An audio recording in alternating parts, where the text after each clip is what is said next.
Good morning everyone, welcome to my Sunday in my life. എല്ലാവർക്കും Sunday ഒരു rest day ആയിരിക്കും.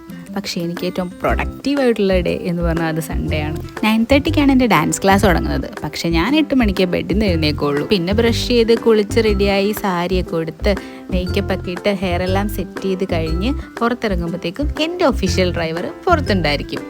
Sunday എന്നെ പിക്ക് ചെയ്യുന്നതും ഡാൻസ് ക്ലാസ്സിൽ ഡ്രോപ്പ് ചെയ്യുന്നതും എല്ലാം മുമ്പോയാണ്.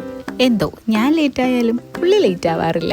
ഇവിടെ നിന്ന് നേരെ പോകുന്ന ബ്രേക്ക്ഫാസ്റ്റ് കഴിക്കാനാണ്. സൺഡേ ബ്രേക്ക്ഫാസ്റ്റ് ഞങ്ങളെപ്പോഴും ഒരുമിച്ചാണ് കഴിക്കാറ്. പിന്നെ അവിടെ നിന്ന് നേരെ വണ്ടി എടുത്ത് സ്ഥിരം കടയിൽ പോയി അവിടെ നല്ല ചൂട് ദോശയും സാമ്പാറും കഴിച്ചു. ഇവന് നീ കൊടുക്കണമെന്ന് എന്നോട് പറഞ്ഞപ്പോ ഇത്രയും പ്രതീക്ഷിച്ചില്ല.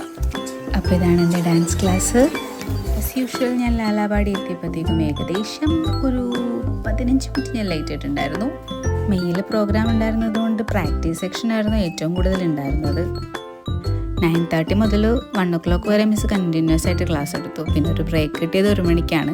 ആകെ വേർത്ത് കുളിച്ചു ഗൈസ്. ഇതെൻ്റെ ബെസ്റ്റ് ഫ്രണ്ട് ശ്രീകുട്ടിയുടെ കുട്ടി ഋതിക. ഹെവി ആയിട്ട് ഫുഡ് കഴിച്ചാൽ ഡാൻസ് ചെയ്യാൻ പറ്റാത്തതുകൊണ്ട് ഞാൻ എൻ്റെ കട്ട്ലറ്റിൽ ഒതുക്കി. രാവിലെ എന്നെ പിക്ക് ചെയ്യാൻ വന്നപ്പോൾ ഉച്ച കഴിഞ്ഞപ്പോൾ എൻ്റെ പെണ്ണാണാനും വന്നിട്ടുണ്ടായിരുന്നു. വൈകിട്ട് എൻ്റെ ചേച്ചിക്ക് വയ്യാണ്ട് ഹോസ്പിറ്റലിൽ അഡ്മിറ്റാന്ന് പറഞ്ഞുകൊണ്ട് ഞങ്ങളെല്ലാവരും കൂടി നേരെ ദേവിയിലേക്ക് പോയി. അവിടെ നിന്ന് ഇറങ്ങിയപ്പോഴാണ് നിതീഷിൻ്റെ അമ്മയുടെ ബർത്ത്ഡേ ആണല്ലോ എന്നുള്ള കാര്യം ആലോചിച്ചത്. അമ്മയ്ക്കൊരു സർപ്രൈസ് കൊടുക്കാം എന്നുള്ളതായിരുന്നു അടുത്ത പരിപാടി.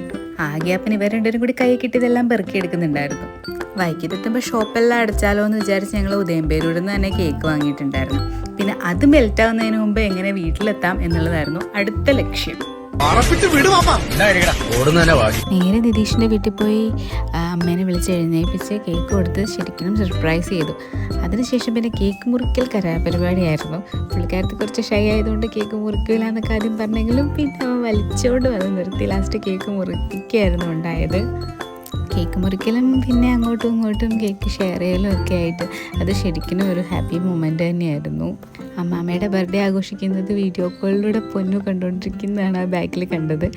പിന്നെ നല്ല പീസ് നോക്കി ഞാൻ ആദ്യം എടുത്തത് ആദ്യം മാറി നിന്ന് കഴിക്കാൻ തുടങ്ങിയത് കൊണ്ട് രക്ഷപ്പെട്ടു. അതിനുശേഷമാണ് ഡൈനോനെ തുറന്നു വിട്ടത്. കാരണം അവന് ചോക്ലേറ്റ് കൊടുക്കാൻ പറ്റാത്തതുകൊണ്ട് അവന് കേക്ക് മുറിക്കുമ്പോൾ അവൻ അടുത്ത് നിർത്താറില്ല. പിന്നെ അവനെ വേറെ വീട്ടിലേക്ക് കൊണ്ടുവന്നു. പിന്നെ അവൻ്റെ കൂടെ ചെറിയൊരു വാക്കൊക്കെ പോയി ഇന്നത്തെ ദിവസം അങ്ങനെ ഇവിടെ അവസാനിച്ചു.